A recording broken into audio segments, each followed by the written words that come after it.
Please, housekeeper. I've invited some celebrity friends, so make sure to entertain them properly." Thus my mother-in-law, who fancies herself a celebrity, declared boldly. She spoke condescendingly, looking down on me. Neither this high-rise apartment nor the tea set my mother-in-law proudly shows off actually belong to her. My sweet, somewhat oblivious husband doesn't seem to notice his mother's hidden intentions. I am exhausted from being manipulated by my mother-in-law's whims and have no choice but to comply. Why is she here? As I brought tea and snacks, the friends my mother-in-law was boasting about started to tremble. While my mother-in-law was confused, we started having fun. She was taken aback by my unexpected identity, and the situation changed dramatically as my husband started to talk calmly. And then, a surprising person delivered a decisive blow to crush my mother-in-law. Such a development was astonishing. Even if I could go back in time and relive this day, I couldn't have predicted it. My name is Teresa Morris, and I am 45 years old. I've been married to my husband, Stanley, for 19 years. We have recently moved into a new high-rise apartment. After settling in from the move, we are enjoying our new life. With our child going to university and moving out, we have moved into a perfectly sized apartment for the two of us. The wonderful high-rise apartment we worked hard to obtain is a quiet, sunny, and comfortable place that meets our expectations. We bought smaller furniture than before and the stylish dinnerware we always wanted. This space, gradually changing to my preferences, is truly comforting. However, a certain phone call disrupted these fulfilling days. "Hello, Teresa. Congratulations on moving into the high-rise apartment. I think we should celebrate immediately, so I will visit you soon." My mother-in-law, who lives with my husband's sister and her husband, heard about the move and insisted on visiting us. I managed to respond politely, but I was shocked inside. This mother-in-law is a difficult person to deal with. It's more about her personality than the typical mother-in-law and daughter-in-law relationship. She talks about everything as if it's her own accomplishment and boasts about it everywhere. I don't really like that personality. I also don't like her attitude of always trying to be superior and talking down to others. It's rare to see a good side of Mom, celebrating our move like this. Stanley, being straightforward, seems to believe she is genuinely celebrating. I took a deep breath. If I can just endure for a short while, everything should go smoothly. I waited for my mother-in-law to arrive, hoping everything would go well. Wow, what a lovely apartment. My mother-in-law arrived excited like a child. The entrance of this residence has a system where visitors call residents using an intercom and unlock the door remotely. I was surprised by my mother-in-law's action of moving close to the intercom lens, but it feels good to see someone happy. Just when I thought things might finally go well this time, she suddenly suggested, "Let's have dinner delivered or go out. I'm craving steak." It's 10 a.m. now. It's a bit premature to be discussing dinner plans, although lunch would be more reasonable. It seems my mother-in-law intends to stay here at least until tonight. Hoping she doesn't plan to stay overnight, my expression stiffens with worry. I haven't heard about an overnight stay, so I think she'll leave at a reasonable time. But just in case, she can use the spare bedding for kids. Stanley is innocent and charming, but surprisingly oblivious to malice. Even if others have bad intentions, he often fails to grasp the true meaning and just smiles. Being someone who worries a lot myself, I am sometimes amazed by his nature, which I also find charming. However, this situation feels difficult. Even if my mother-in-law acts arrogantly again, Stanley will likely go through it without much thought. And the problem always circles back to her. For him, she is the mother he grew up with until adulthood. Unless I express my discomfort, I shouldn't expect him to intervene. My mother-in-law appeared, pulling along her carry-on suitcase. Claiming it as a celebration, she handed over a box of sweets worth about $10. As I prepared the tea and opened the box, my mother-in-law started on the sweets before us. "Isn't it amazing? Stanley is really commendable. To be able to buy such a wonderful place, I'm so proud," she boasted, lifting her chin and flaring her nostrils. It was the perfect boastful expression. If it were an audition for the role of the evil mother in Cinderella, she would undoubtedly pass. "Actually, we haven't bought it. We could rent this place thanks to Teresa," Stanley replied, tilting his head. His words were true. This high-rise apartment is a rental. "Oh, how wonderful of you, Stanley, to give the credit to Teresa. Now, Teresa, please take out the trash." While praising her son, my mother-in-law then gave me a cold look. She seemed to have ordered me to deal with the scattered food wrappers on the table. Reluctantly, I gathered the trash and disposed of it. The trash can was in plain sight. She could have taken care of it herself, I thought to myself. At least she should have asked, "Could you take this out?" But being ordered around was unexpected. Afterward, my mother-in-law continued to give me frequent commands. "Fetch this, organize that," treating me as if I were a servant. Initially, I complied and prepared the meal as she requested, but her demands only grew more unreasonable. "This stir-fry is too oily and messy. What about cleaning? I haven't seen you clean once, even though you've been here all morning. You're practically like a housekeeper in this house, so work properly." Usually cleaning is a household chore I enjoy. However, when my mother-in-law visits, it doesn't go that way, and my dissatisfaction only increases. I felt as if I was being treated like a real housekeeper. Though I decided to argue back, I ultimately held back. This situation should end soon. I thought it wise to avoid conflict and not waste unnecessary energy. My mother-in-law rarely shows this attitude in front of Stanley. When he is around, she sweetly praises him and acts cheerfully. Her hypocritical behavior is exasperating. However, the situation worsened after dinner. My mother-in-law declared that she would stay the night. Stanley showed a serious expression for a moment, then whispered to me quietly, "Sorry, Teresa. I'll talk to her later. Can you just bear with it for tonight?" When Stanley gives me that pleading look, I find it hard to resist. Reluctantly, I began to prepare the bedroom quietly. While I was setting up an airbed in the room with wooden floors, my mother-in-law suddenly appeared right beside me. An airbed directly on the floor. "Don't you have a mattress? The stores are still open, so go buy one quickly," she said in a nasty tone, very different from how she speaks around Stanley. This situation was really upsetting, but I responded in as gentle a voice as I could manage. "It's just for tonight. Could you please bear with it? We only have airbeds in our house," I said with a smile, though her attitude remained unchanged. She glared at me coldly. As I wondered how uncomfortable she felt about sleeping on an airbed, she huffed in annoyance and said, "Planning to kick me out after just one day? I'm staying here for a few days. I want to mingle with the neighborhood celebrities." I stood there with wide eyes in surprise, tried to lighten the mood with a forced smile, and quickly went to Stanley. "Hey, your mother is saying she'll stay for a few days. Can you ask her to go out for a bit because of some work, or at least to keep it down a little?" Our eyes met, and he too looked a bit shocked. I felt overwhelmed, needing to protect my alone time while my mother-in-law disrupted my workflow. Stanley firmly nodded and cautioned her, "If you are staying, please do not disturb Teresa. She needs to concentrate on her work. It's important for her. Please enjoy shopping or walking outside during the day." Despite her cheerful okay, her high energy made me anxious. I hoped she wouldn't cause any more trouble. Yet her inconsiderate behavior continued unabated, especially with the laundry. She demanded it be done nightly, and would be upset if it wasn't washed by morning. The futility of washing her underwear while considering the neighbors left me feeling hollow. "Make sure to wash it in a laundry bag. These are delicate clothes," she demanded sternly.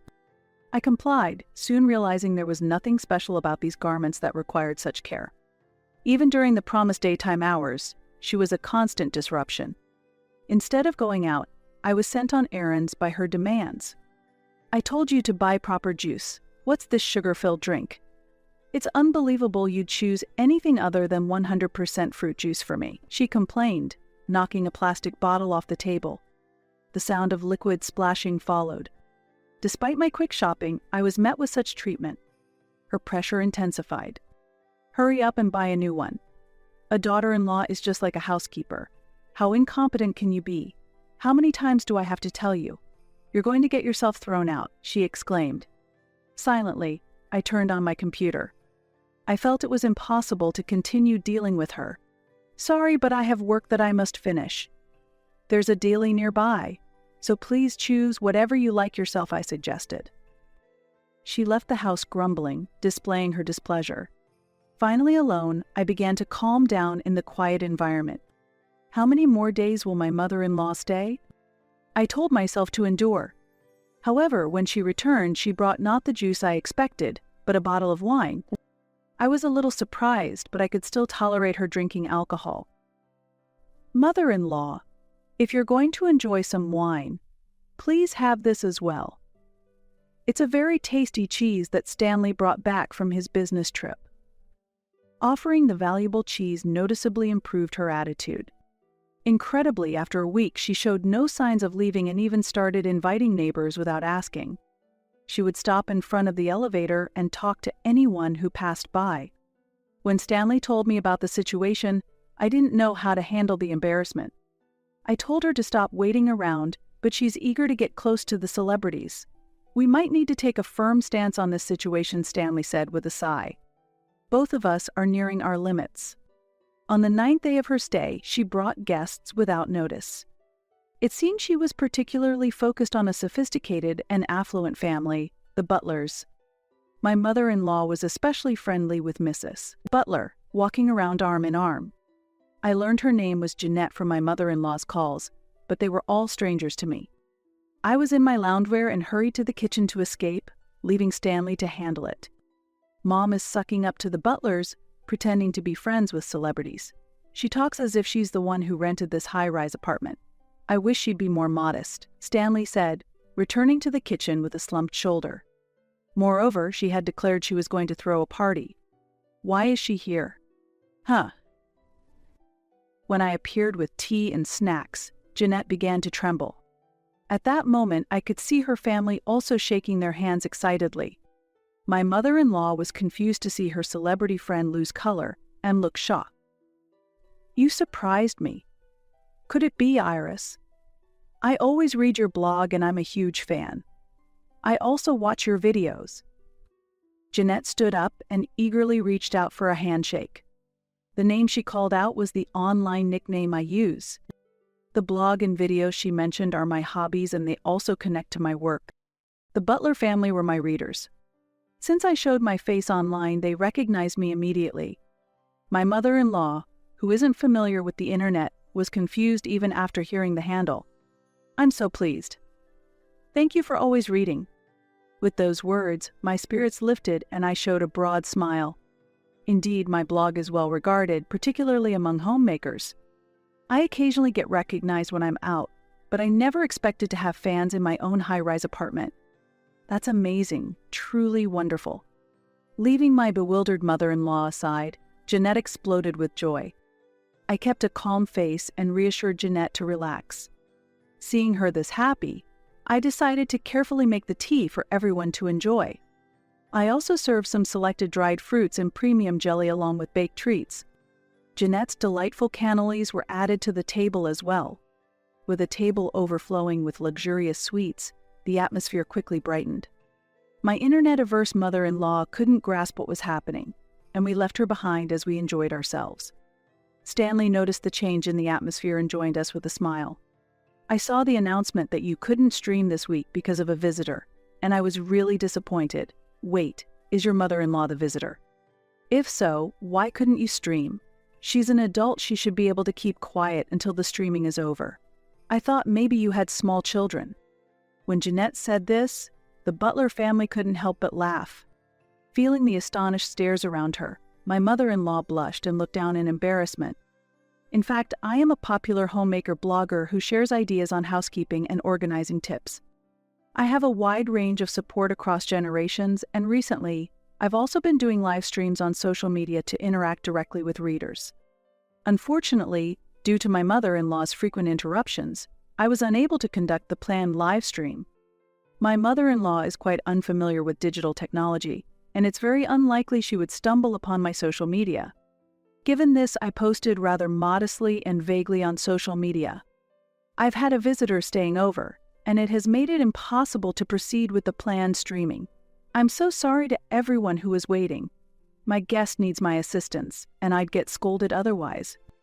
I didn't mention my mother-in-law by name and made sure to keep the tone light so as not to paint her as the villain completely.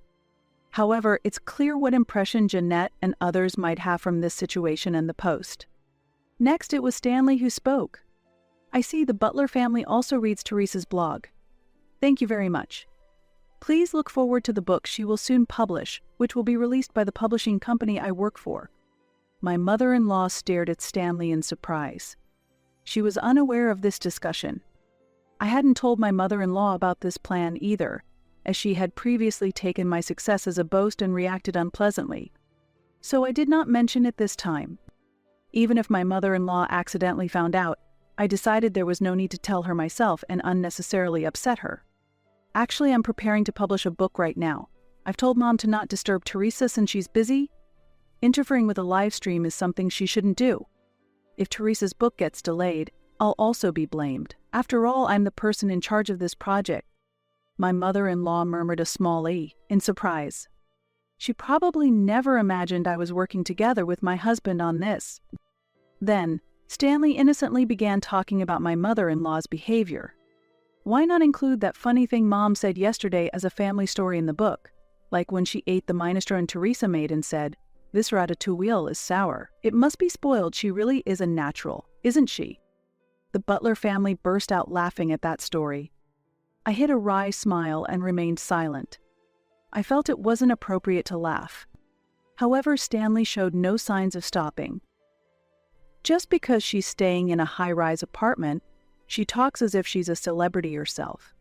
She was just visiting, but kept saying, "I'm a celebrity, so I must indulge," and drank wine. But it was just wine from the deli. Isn't that kind of ordinary? I was debating whether to point that out. I thought about saying it was a somewhat endearing story, but when I saw my mother-in-law's face turning red with anger, I swallowed my words. The story might have been too trivial, as the Butler family's reaction was lukewarm. Jeanette and her family wore subtle smiles and looked back and forth between my husband and my mother-in-law. "Shall we change the subject?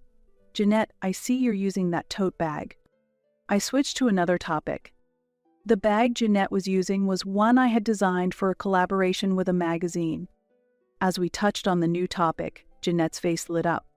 Yes, the bag designed by Iris is very practical and one of my favorites. The size of the interior pockets is perfect, and it has a sturdy, wide base which makes it extremely convenient. In fact, I have 2 more of the same at home. My mother-in-law was now quiet and didn't say a word. Perhaps she didn't want to make a bad impression on the affluent family she liked. Her silence was actually a relief. The rest of the tea party proceeded in a very harmonious atmosphere. We had just moved to this area and were unfamiliar with the local geography, but the Butler family, having lived here for years, shared many recommendations for shops and scenic places. We exchanged a lot of information and had a meaningful time. Actually, I have other friends who read Iris's blog too. Would you like to join us for a meal next time? Jeanette made a delightful proposal. This might help build a good relationship with our neighbors moving forward. Meanwhile, my mother-in-law glared at me with a face filled with anger and gritted her teeth. It seemed she was upset that I was becoming close with the people she liked to refer to as her celebrity friends. Other people. Are they wealthy? Such people are greedy and should be looked down upon. They have no class anyway, my mother-in-law suddenly erupted in anger. How unbecoming it is to hurl baseless accusations. It was me who was invited, not her, so her interjections are unnecessary. And to speak rudely about the guests she invited, what kind of thinking is that? I understand feeling alienated might make her angry, but largely it's her own doing. I didn't tell her about my blog in advance because I thought it would upset her. Her difficulty with the internet stems from her refusal to learn. If she's not qualified to mingle with the real elite, she should accept that reality. I'm sorry, please don't mind her. The contrast between my actions and my mother-in-law seemed to further highlight her erratic behavior. At that moment, Stanley joined the conversation with a relaxed tone. I don't care much about family backgrounds, but Teresa's lineage is quite renowned. One of your ancestors appeared in a recent drama, didn't he? Yes, the era he lived in is often depicted. When I replied lightly, my mother-in-law looked taken aback, and the Butler family murmured among themselves. I seldom talk about it, but actually one of my ancestors was a notable politician who left a mark on history. However, by the time of my great-grandparents, our family had become commoners. When Stanley mentioned my ancestor, the Butler family nodded with interest. It seems my family name is somewhat known. My mother-in-law, not well versed in history, didn't recognize the name. As I garnered attention, my mother-in-law turned red with anger and began to tremble. This was not embarrassment but anger. About an hour later, the Butler family prepared to leave. Jeanette came up to me and said, "It must be tough, but your husband is as kind and charming as you write about in your blog. Don't let your mother-in-law get to you." I simply replied, "Thank you," and smiled as I saw them off. As the door closed, my mother-in-law's dissatisfaction erupted suddenly. "Don't forget, it's because of Stanley that you can live in this house. The one with the higher income holds the power. You are in a position of being supported, so you should be more humble. Stanley, stop smiling and properly educate your rude wife." Her face twisted in frustration, making her appear older than she actually was. Her shouting was so unpleasant, I worried it could be heard outside the door. At that moment, Stanley confronted her with an unprecedented seriousness. I realized something then. It was the first time my mother-in-law had shown her true nature in front of her son. I strongly hoped that Stanley would stand up for me. "Mom, you're wrong. We can live here thanks to Teresa. I've told you before, all the rent for this house is paid by Teresa. True, I cover our living expenses, but, in fact, Teresa now earns much more than I do. I write a blog and magazine columns, and fortunately I have a steady income. The collaborative products and streaming are going well, bringing in good results. Though freelancing has its instabilities recently, it's a fact that sometimes I earn more than Stanley." The topic was commonplace, but there was an exceptional chill in Stanley's voice and expression. While internally praising him for firmly standing by my side, I also added, "I apologize, I hadn't discussed this with you. I'm truly sorry for earning so much. Moreover, such behavior in front of our guests lacks decorum. It's really unfortunate." I no longer felt the need to force a smile. My mother-in-law was unsettled, her eyes darting around restlessly. Looking up, then down at me, and finally, she sharply turned her gaze to Stanley and raised her voice. "Why are you losing to such a woman? How much do you earn? And what about your father's inheritance? If you include that, surely you must be." Stanley interrupted her. "Father's inheritance? What are you talking about, Mom? You took half of it, and there's hardly anything left of the other half, is there?" Stanley chuckled, but both my mother-in-law and I were left with our mouths agape. I wasn't aware of the specific amount of my father-in-law's estate. I know she received it, but that was my husband's personal asset, and it was not my place to comment. So, even when I heard it was all spent, I didn't know how much it was. Glancing at my mother-in-law's face, I noticed she had gone remarkably pale. I assumed it must have been a significant amount. "When you came to us saying you couldn't pay your losses at the casino and needed help, I paid several times, didn't I? All that money was spent on that. It was money inherited from Dad. But you used it just because it was there. Married couples' assets aren't meant to be used like that." Hearing this, I was so shocked I couldn't even speak. I had never imagined my mother-in-law could be so wasteful. Sensing my distress, Stanley continued calmly, "As I just explained, the inheritance is gone, so we can't make any more payments. You'll have to manage on your own from now on." My mother-in-law was astonished. From her reaction, I realized she was still engaging in the same behaviors. Given that my mother-in-law is already in her late 60s, saying, "You still look so young and lovely," might be too sarcastic. "There's nothing to be done, there's no money left. Teresa, say something." I simply shook my head in silence. Disappointed, my mother-in-law left our home. After she was gone, I approached Stanley and asked him to ensure she doesn't visit for a while. Despite her being his mother, Stanley showed understanding without any reluctance and contacted her right away. "What happened this time was too much. You treated Teresa like she was just a housekeeper. And importantly, Mom, don't come to this high-rise apartment anymore. People around us are giving cold stares. I don't want you to embarrass us in our new home." I almost blurted out that I wanted her banned outright, but thinking that her absence would spare us further distress, I swallowed my words. I was relieved that Stanley had communicated it clearly. Additionally, on Stanley's advice, I made a call to a trusted ally. That person is Stanley's older sister, my sister-in-law, Katie. Katie and I get along very well. When I received the news that my mother-in-law was coming to visit, I immediately informed Katie. Katie and her husband currently live with my mother-in-law. After my father-in-law passed away, my mother-in-law, having become alone, asked to move in with them. They agreed since they have a house with spare rooms now that their children have moved out. Katie had asked me to inform her immediately if her mother caused any problems. It seems my mother-in-law had previously caused issues even at Katie's home. She has been telling people that the house she lives in with them is her own, which infuriated her real daughter. Please do not talk about the house my husband and I worked hard for as if it's yours. Our neighbors say, nice of your parents to build you a house, consider our position. We are still paying off the mortgage. Katie strongly reprimanded her, clearly displeased by her mother's behavior. My mother-in-law has a history of exaggerating how much she sacrificed in raising her children, creating fictional difficult episodes and spreading them around. This has often led to unnecessary embarrassment, and Katie has been feeling frustrated about this for a long time. Katie and her husband bought their house with a 20-year mortgage and are still making payments. It's understandable that they would feel angry about their efforts being misrepresented. If she causes any more problems, we will end this living arrangement. I told her to live on her pension. Thanks for letting us know. If she comes back tonight, it'll be a sleepless night for us. We'll be prepared. True to her word, the next day my mother-in-law was kicked out and came crying to us. She had been carrying the same suitcase since yesterday, wearing the same clothes she had left in the day before. After being scolded by Katie and her husband, she returned to us in the same outfit. When I saw her through the intercom, she looked utterly exhausted, making me wonder if we should at least let her stay for the night.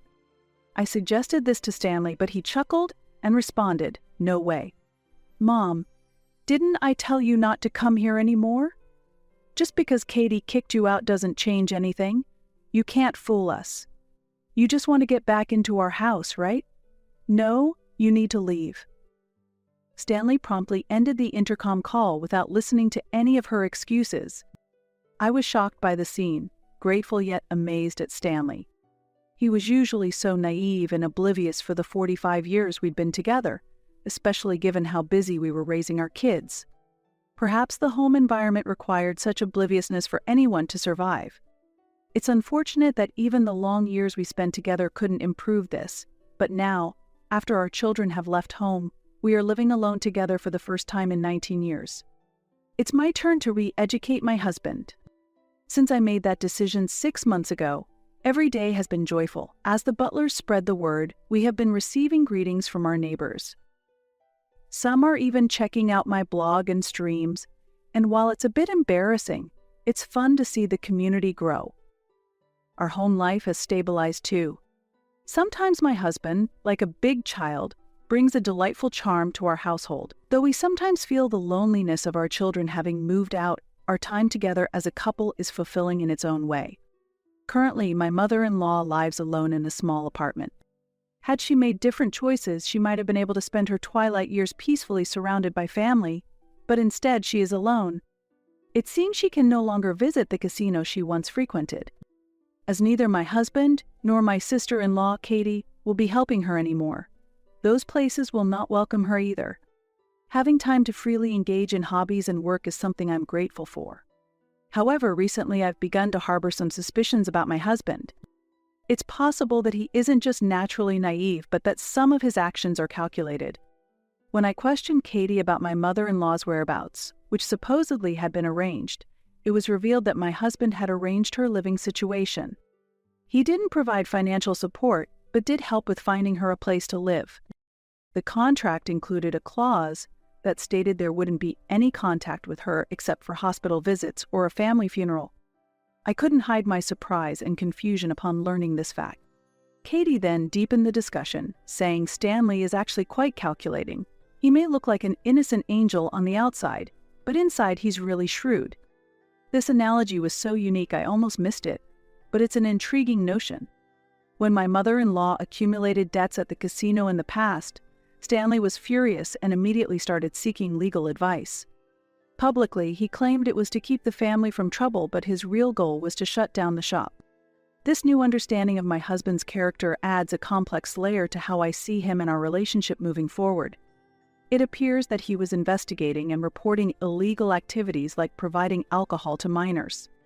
By bringing these issues to light, he aimed for his mother to lose credibility with the establishments and be denied entry. I've never seen this calculating side of my husband. Could it be that he's not really naive but has been pretending all this time? The thought that he might have maintained this act for 19 years is frightening. It might not be an act. I've heard he really likes your resilience, Teresa. Maybe he's just being indulgent. Unexpectedly, I came to understand more about his fondness for me. Thinking about it this way, his adorable, sleepy bear-like demeanor might just be him showing affection towards me. However, if this behavior is unconscious, then it isn't an act but genuine affection. In any case, I look forward to a worry-free life with him from now on. I'm excited to live a future that feels true to myself,